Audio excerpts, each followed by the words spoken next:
So what is your name and where are you originally from? My name is Nicole Moreland and I'm from County Down in Ireland.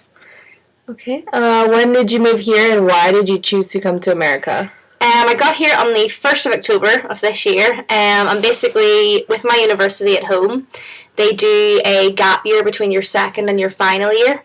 And you have the opportunity then to go to America, so to this university. And what you do is you work in a lab and you get experience, and then that way that sort of prepares you for final year. So not everyone has to do it, and they had a limited number of 10 places. So I'd always wanted to come to America, and I wanted to get experience in research because I wasn't sure whether it was for me or not. So I thought this was going to be the perfect opportunity to go there before I finished my degree. So that's why I decided. And I found out. So I applied in February, and then we had an interview, and then I got picked in August. So I was quite late to find out. So I had to get the visa and everything. And now I'm here. So that explains your job at the research center. Yeah. Yeah. Mm-hmm. Okay. Cool. What were some of the biggest challenges you faced when you first arrived? Well, the first one was the jet lag because at home we're 8 hours ahead of here. So when I got here, I'd been traveling for 24 hours, and it was supposed to be like the middle of the day, and it took about 5 days or so before I finally got myself into a rhythm. Another thing that was quite difficult was the money situation. So when I started working, I had to get all my paperwork and everything sorted, and everybody gets paid every 2 weeks. But the way it worked for me, I didn't get paid for like the first 5 or 6 weeks that I was here. So thankfully, like my family at home and my friends and stuff would give me money before I left. Mm-hmm. But if they hadn't have done that, then that would have been pretty tough. Yeah. But it's still quite a challenge now because we don't get paid a whole lot of money. But it's enough for us to sort of get by on. Yeah. But it's pretty hard compared to at home. We would get a student loan, and that's enough for me to live on and more. So it's kind of adjusting to basically, like, when you tell me something's like $4, I'm like, $4, and then I think of it as in pounds because I'm like, what's the equivalent? So I'd say like $2 was probably maybe a pound, $1.50. Like it's kind of. So it's less. Yeah. So I'm like, oh my god, that's so expensive. So I like bought a loaf of bread, and I was like, what is this $3? But no, yeah. So I'm still kind of adjusting to those kind of things, but I'll get there. Okay. How did you cope with? How did you cope with those challenges? Was like if your family didn't give you money, how else would you? I guess it would. Well, I still do have to budget quite a lot, but I think it would be a lot more, sitting down and writing what I need, what I don't need. Because you know yourself, like whenever you go to the shop and you have a list of food you're meant to buy, and you always end up buying things you're not supposed to. Exactly. So I think it would need to be a lot more strict with myself. But because I'm now into the swing of things and we're getting paid regularly, it's a lot better, and I found a place to live that's quite cheap. So I had to do that as well. Otherwise, I would have lived here, but I just didn't have the money at the time. Yeah. But I'm doing okay. Good. What are some challenges that you still face today, and how are you coping? I think everything's okay. It's just the whole money thing. It's whenever because we get paid every 2 weeks, and you think that you've loads of money when you get paid, and then you have to be like, no, this has to last for 2 weeks. Don't spend your money. So that kind of stuff, and then just things like missing people from home, and like all my friends at home are going out together, and you're like, oh, I wish I was there. So that kind of stuff's tough, but it's good that that I'll be at home in August, so it's not as if I don't know when I'm going to go home. So it's okay. You can kind of just sort of keep yourself going and be like, oh, I'm only here for a year, so you just have to enjoy it while you can. Yeah, it's good.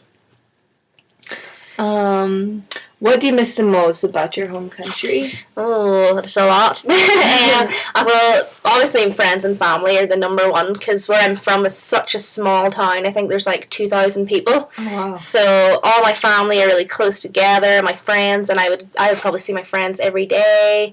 And it would just be so easy for us just to hang out all the time. So it's kind of hard being away from them. And I guess it's just part of the transition when you're here. You go through a patch and you're like, oh, I want to go home, but it's good now. I'm trying to think.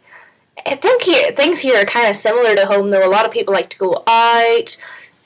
Like I've met a lot of people from going out and stuff, which is what we do at home most of the time. When you're a student, you go out a lot. And like I play a sport at home called camogie.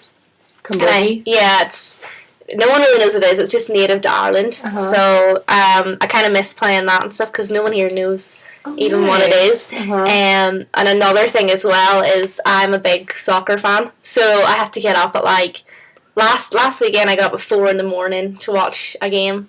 Wow. So really? Yeah, it was tough, but I think stuff like that's quite hard to get used to because most of the games are on when either I'm in work or I'm in bed, so I'm like, oh, to get out of bed and watch this. But apart from that, everything's kind of similar, and there's a lot of people here who are really nice, so it's good. Yeah.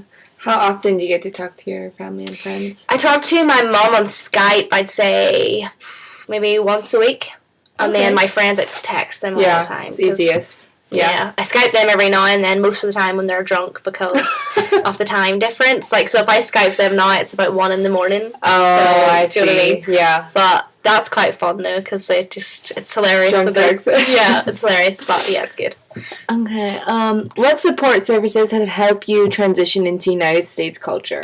I think it's basically just the people that were here. So because I came out, say, a month or two late, everyone else was here from August, mid-August.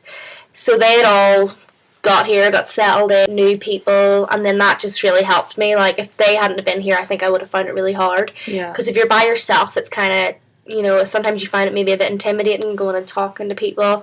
But because they knew everyone, I could just come in and they would say, oh, we're going here and here, this is what we're doing. And it was just really, really useful to have them here, even especially as well. Whenever I had to sort my paperwork and visa, like, they were really helpful because they had done it all before. So I think without them, that would have been pretty tough. But it's mostly friends. The international students' office, they were pretty good with helping me. The one on campus. Yeah. Like, they were like, oh, you need to go here and here to get this done. But once you do your paperwork, you don't really hear much from them. But I guess they kind of just let you do your own thing. Did you know, when you were still in Ireland, did you know people that were at the university? So the other girls that I'm, like, on the same program with, they found out before me. So they had already been here for a couple of months before I found out. So I was like, oh my god, what do I need to do? And then they pretty much helped me with it all, which was really good. Like, yeah. That's helpful. Yeah. What are some things that you like the most about living here? I think everyone seems really nice. Like, I know at home or whatever, you meet people and you don't get along, but I guess that's in every place. But everyone seems really, like, eager to get to know people and want to do stuff, and I think that's been really nice, because especially when you're in the minority, like, you're not from somewhere, it's always really nice when people are like, oh, let's go do stuff, or trying to get to know you. I really like that. And then I like to go out, so it's probably just in Reno or Nevada. Obviously, places are open all the time, and the drink's quite cheap. That's quite good. But no, I also really like the fact that you can just get on a bus and you can go to San Francisco. You can go to LA. Like, at home, there's not really anywhere interesting to go unless you want to get on a plane. So that's really good that you can even just get an hour plane to Vegas. So I guess that was probably another reason why I thought it would be really good to come here, for the opportunity to work and to travel. So that's really cool. Do you drive back at home? No. No. I can't drive. You can't drive. Basically, at home, like, where I go to university in Belfast, where I live, is 5-minute walk to where I go to university, and then a 20-minute walk straight into where all the shops are. So I don't really ever need to drive. There's no need to. No. Do you ride a bike or motorcycle? Just walk. Just walk? Yeah, but all my friends drive, so if we go anywhere, they drive me. So you don't know how to drive at all? No. I need to learn. I'm 22 and I still can't drive. It's terrible. Oh, it's alright. I know a few people that still don't know. I'll get there at some point. If you have family living here, how are they adjusting into the American culture? Yeah, I don't have any family. None? No. Okay. Do you have any family living abroad? Well, yeah, I've got, obviously all my family at home, and then I've got some relatives in Australia. So it's all just Skype, but it's very difficult to Skype with them when I'm here, purely because they're 15 hours ahead from here. So with the time difference, it's really tough. So I don't really speak to them, but with my family at home, I'll whether it's my friends, I could text them every day, or my mum, maybe Skype her once a week, and then with my grandparents, I'll maybe talk to them every couple of weeks. And they don't really know what Skype is. They're just staring at a screen, and they don't really... Do you have any siblings? Nope. No, I'm an only child. Yeah. Okay. So what do your parents have pets or anything? It's just me and my mum. Okay. So she, before I left to go to university, she got a dog, so she's got like the dog to keep her company, and nice. She always brings the dog on Skype. I'm like, oh, but yeah, so it's good that I think technology is just so good that you can just text people like whenever, and just talk to them whenever. So it's really good. Okay, last question. How can people prepare for life in the United States before traveling to the United States? That was a tough one. I guess for me, because money was such a problem, I would definitely save up for a while if you know you're going to come here, save and stuff.